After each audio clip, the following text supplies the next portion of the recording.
Good morning बच्चों। ये class 2 की साइंस और आज हम लोग पढ़ेंगे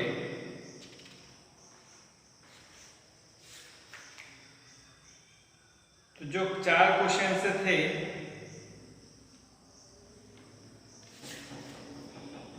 वो भी हो चुके हैं। और केयर ऑफ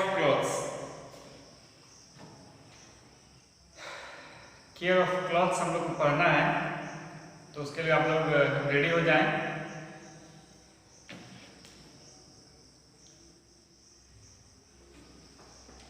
ओके, इसके लिए आप लोग रेडी हो जाएं। केयर ऑफ क्लॉथ्स पढ़ना है हम सभी को। तो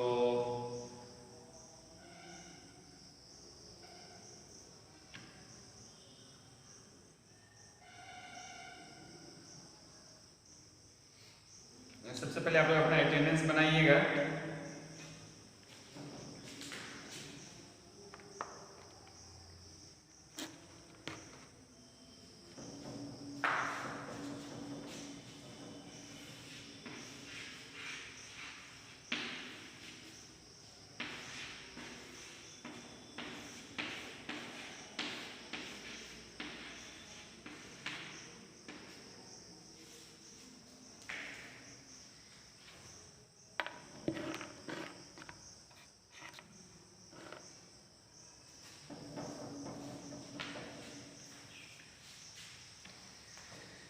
तो क्लॉथ्स का केयर कैसे करना है इसके बारे में बताया हुआ है। जो चीज़ भी हमारे लिए यूजफुल है उसका अगर केयर न किया जाए तो उसकी जो अवधि होती है जीवित रहने की, वो अवधि कम हो जाती है।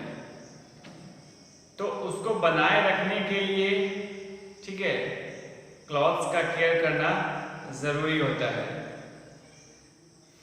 Clothes need lot of care. Clothes की जो है मतलब क्लॉथ्स को बहुत ज़्यादा केयर की जरूरत है। We can take care of the clothes in following manners. कुछ मैनर्स दिए हुए हैं जिसके माध्यम से हम लोग clothes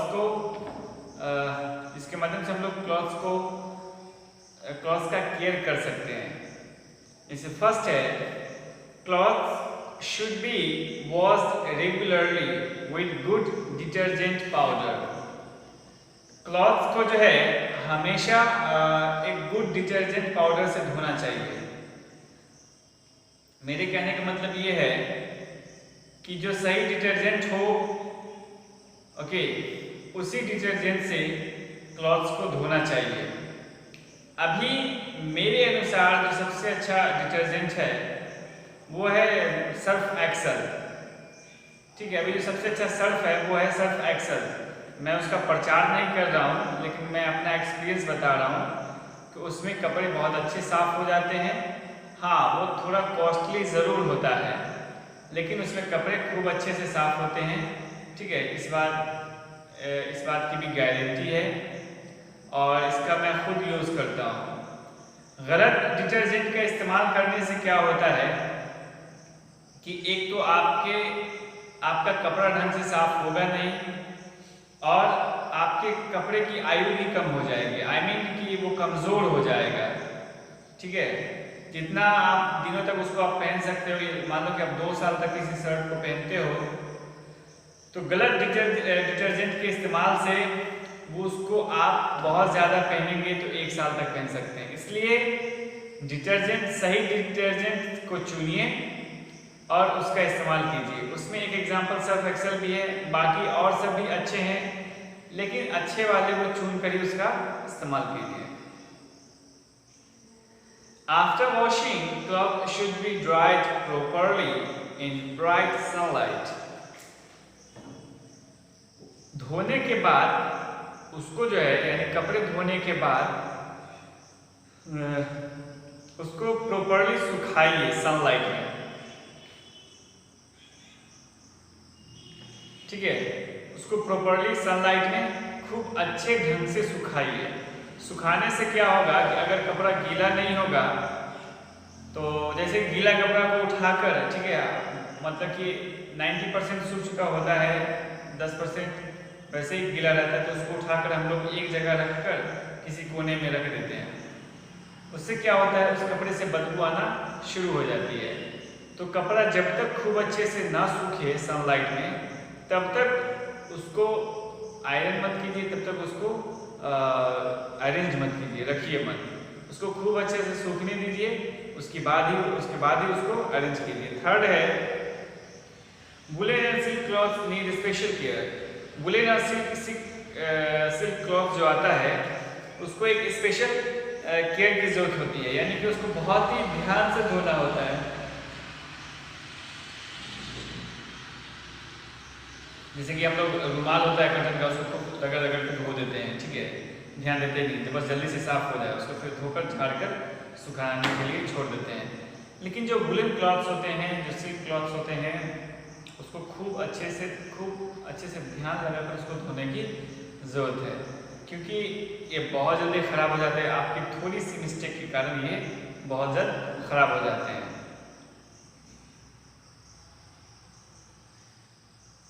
They should not be washed at home.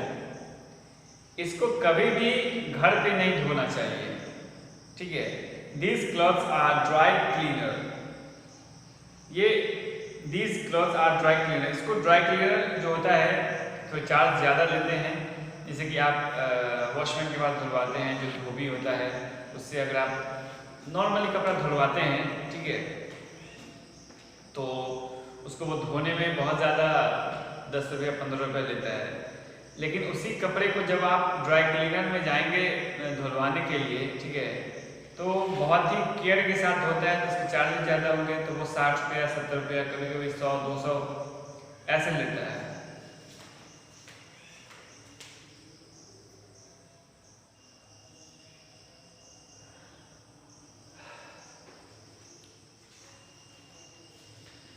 ठीक है, तो उसकी मेहनत ज़्यादा होती है, मेहनत ज़्यादा होने के कारण उसके चार्जेस भी ज़्यादा होते हैं।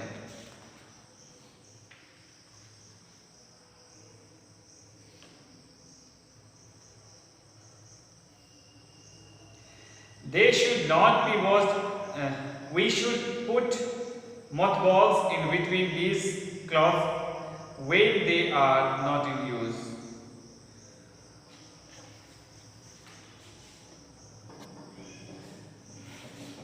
We should put mothballs in between these cloths when they are not in use.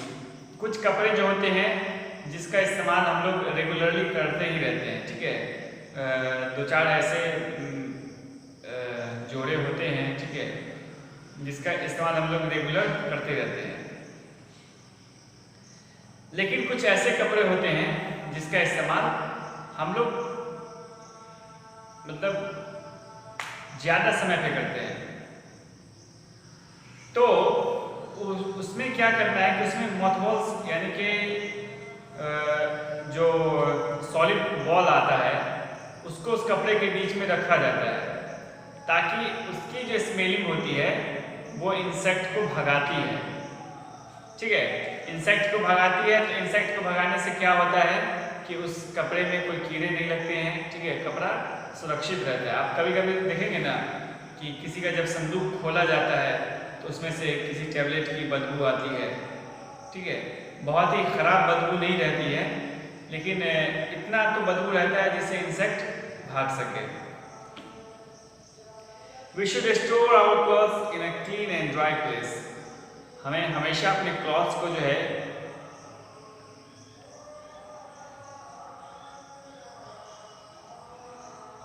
सही जगह पर रखना चाहिए, ठीक है, और उसको ज़्यादा टाइम धोने से बचना चाहिए। तो क्या होता है कि जो भी कपड़े होते हैं उसको वेल अरेंज्ड करके पहले उसको खूब अच्छे से धोइए, धोने के बाद उसको खूब अच्छे से सुखाइए, फिर इसको आयरन कीजिए और आयरन करने के बाद उसको फिर वेल अरेंज्ड करके जहां आप अपना कपड़ा रखते हैं उसको वहीं पे रखिए, ठीक है। ये सब तरीका है। अब रिवाइज करने की बारी है। Clothes keep us safe from heat, cold, rain and insect bites. Clothes जो है वो हमें किस किस चीज़ से सेफ रखता है? तो हीट से, कोल्ड से, रेन से, इंसेक्ट बाइट से। यानी जो हीट है, जो सनलाइट हीट जो होता है उससे हमें बचाता है, ठीक है। कोल्ड यानी कि जो ठंड लगती है, जैसे कि हीट से कैसे हमें बचाता है? तो जो भी कॉटन क्लॉथ्स होते हैं उसको लोग समर सीजन में पहनते हैं, जिससे उनका जो है, उनके शरीर का जो हीट है, ऊष्मा जो है वो हमारे शरीर के बाहर जाता है, और जो बाहर की हवा होती है वो हमारे शरीर पे लगता है, ठीक है। क्योंकि बिकॉज उसमें टिनी होल्स होते हैं कॉटन क्लॉथ में, है ना, जिसकी वजह से जो हवा का आदान प्रदान है वो बना रहता है। कोल्ड तो ठंडा से कैसे बचाता है? तो ठंडा से हमें कह सकते हैं कि जो वूली क्लॉथ्स होते हैं, ठीक है, जो स्वेटर होते हैं, जो जैकेट्स होते हैं, वो सब हमें ठंडा से बचाता है। कैसे बचाता है? तो वो हमारे शरीर के अंदर एयर को जाने नहीं देता है, और न ही हमारे शरीर से ऊष्मा को बाहर आने देता है, ठीक है, हमारे शरीर से हीट को बाहर आने देता है। इस प्रकार से वो जो वूलन क्लॉथ्स है वो हमारी रक्षा करता है विंटर टाइम में, विंटर सीजन में। रेन के लिए रेनकोट बना है, ठीक है, रेन के लिए रेनकोट बना हुआ है। रेनकोट पहनकर हम लोग अपने आप को सेफ फील करते हैं, ओके। रेनकोट पहनकर हम लोग बारिश का आनंद लेने के लिए अपने छत पे, है ना, रोड पे निकल जाते हैं। रेनकोट मतलब कि आप पहने हुए हैं, आपका मतलब आपके शरीर में एक बूंद भी नहीं लगेगा, ठीक है, अगर खूब अच्छा रेनकोट है तो, और उसी पर से पानी फिसलकर बाहर रह जाता है, तो हमारे शरीर में एक बूंद भी नहीं जाता है रेनकोट का, और इस प्रकार से हम बारिश का आनंद भी ले पाते हैं, हम भीग भी नहीं पाते हैं और आनंद भी ले लेते हैं। एंड इंसेक्ट बाइट, जो इंसेक्ट होते हैं वो भी नहीं काटते हैं। जैसे कि अगर मान लो कि आप कोई कपड़ा पहने हुए हो, तो आप हमेशा देखेंगे मॉस्किटो को कि वो आपके कपड़ा के ऊपर से बहुत कम बैठता है। जहाँ पर आपकी खुली जगह होती है, जहाँ पर कपड़ा नहीं होता है, ठीक है, जहाँ पर कपड़ा नहीं होता है, अक्सर वो वहीं पर जाकर बैठता है, ठीक है, अक्सर वो वहीं पर जाकर बैठता है और काटता है। जहाँ पर कपड़ा होता है वहाँ पे वो नहीं बैठता है, क्योंकि कपड़ा में से होकर शरीर में सकिंग पाइप को डालना थोड़ा दिक्कत देता है, इसलिए वो लोग खुली जगह में ही बैठता है जहाँ पर कपड़ा नहीं होता। तो इंसेक्ट बाइट से इस तरीके से हमको क्लॉथ जो है वो प्रोटेक्ट करता है।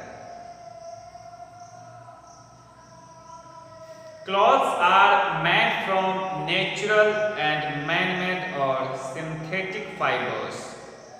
Clothes are made from, clothes जो है वो made from natural and man-made.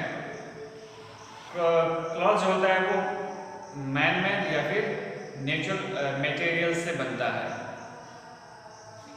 Man-made में हम लोग देख लेंगे सिंथेटिक जो होता है ना, सिंथेटिक फाइबर्स, इससे बनता है, ये केमिकल वगैरह से बनाया जाता है।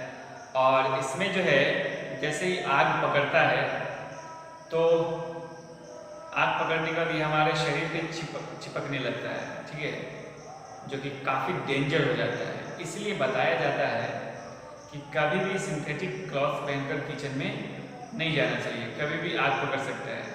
तो सिंथेटिक क्लॉथ से बचना चाहिए हम सभी को, ओके। सिंथेटिक क्लॉथ से मतलब हम सभी को नहीं, जो महिलाएं पहनती हैं उनको सिंथेटिक क्लॉथ पहनकर किचन में नहीं जाना चाहिए, वहाँ पे आग लगने की संभावना होती है। आपके अगर सूती कपड़ा यानी कॉटन क्लॉथ्स में अगर आग लगती है तो उसका राख होता है, आप उसको आसानी से झाड़ सकते हैं, ठीक है। लेकिन सिंथेटिक क्लॉथ्स में जैसे उसमें आग लगता है तो वो हमारे शरीर पर चिपकते चला जाता है, बिकॉज वो केमिकल से बना हुआ होता है, ठीक है, तो वो हमारे लिए हार्मफुल होता है और वो किसी भी कंडीशन से हमारे लिए सही नहीं होता है किचन में पहनना।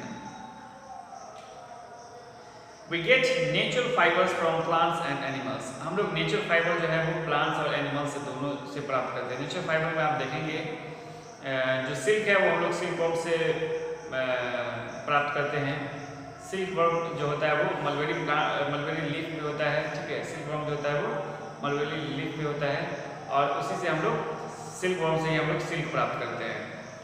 नेचर में आप देखेंगे और जो भेड़ होता है, ठीक है, भेड़ के शरीर पर से, है ना, जो शिप होता है उसके शरीर पर से, जो पहाड़ी गॉड होता है उसके शरीर पर से, माउंटेन गॉड जो होता है उसके शरीर पर से हम लोग प्राप्त करते हैं। तो इस प्रकार से हम लोग एनिमल से प्राप्त करते हैं। प्लांट्स की बात कर ले तो जो कटन प्लांट्स है उसके हम लोग फ्रूट से, जो आपको ये प्लांट है उसको क्या कहते हैं, जूट प्लांट है, उसके स्टीम से हम लोग प्राप्त करते हैं।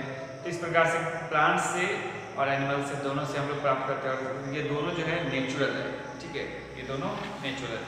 तो आज के लिए बस इतना ही रखते हैं। आगे हम लोग आगे मैं ऑब्जेक्टिव्स करवाऊंगा, तो उसके लिए भी आप लोग तैयार रहेंगे। तो आज के लिए बस इतना ही। Thank you very much.